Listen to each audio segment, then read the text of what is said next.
advertising in general can be designed to influence, persuade, and or manipulate.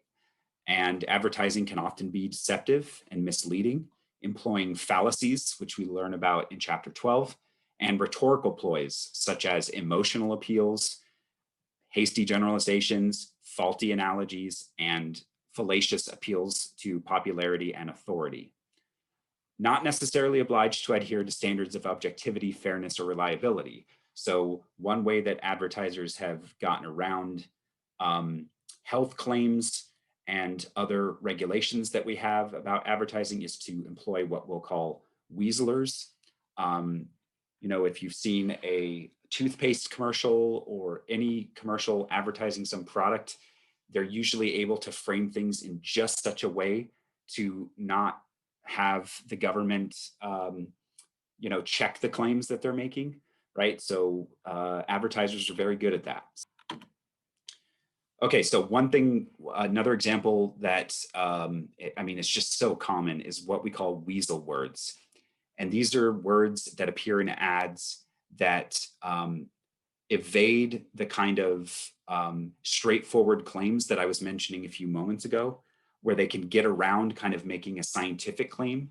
So the most common ones are things like some, may, reportedly, as many as, seems, and possibly. They allow advertisers to appear to make strong claims without blatant lying or deception. Another one that I would add here, I should probably have typed it in here, for retailers is up to. That's a big one. That's a weasel word that I'm familiar with from my days in retail. When you say up to 75% off, which is what a company I used to work at used to do. I mean, that's just so powerful for the consumer, right? If they walk into a store and they see a sign that says up to 75% off, what are you naturally going to think? But it would get customers to come in the door and think that all this stuff is such a great price. So it's not saying everything here is 75% off, but it says up to 75% off on select items, right? So advertisers are very, very good at using weasel words, or what we call Weaslers. You may have already won a new 2020 Ford pickup truck. That's a good one. Some doctors recommend ginseng for sexual dysfunction. Some doctors, right? Here's the up to, relieves up to 60% of headaches in chronic headache sufferers. That's just such a good use of a Weasler there.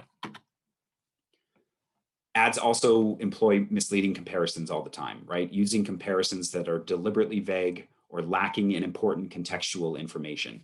So when you see things like cutting edge razors shave 30% better, I see this one a lot in ads.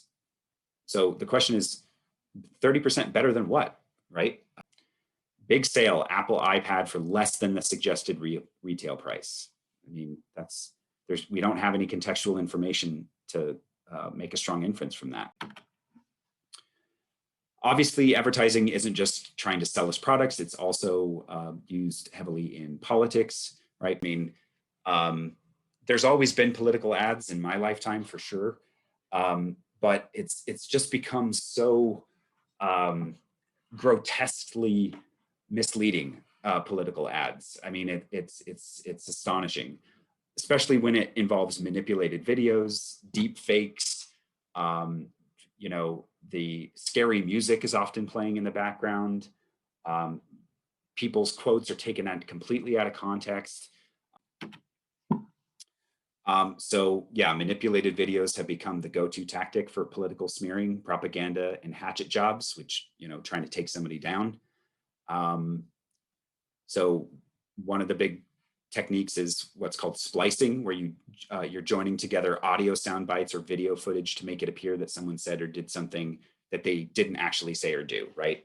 Or you're taking a bit of one speech where someone's referring to something and you put it into a different context.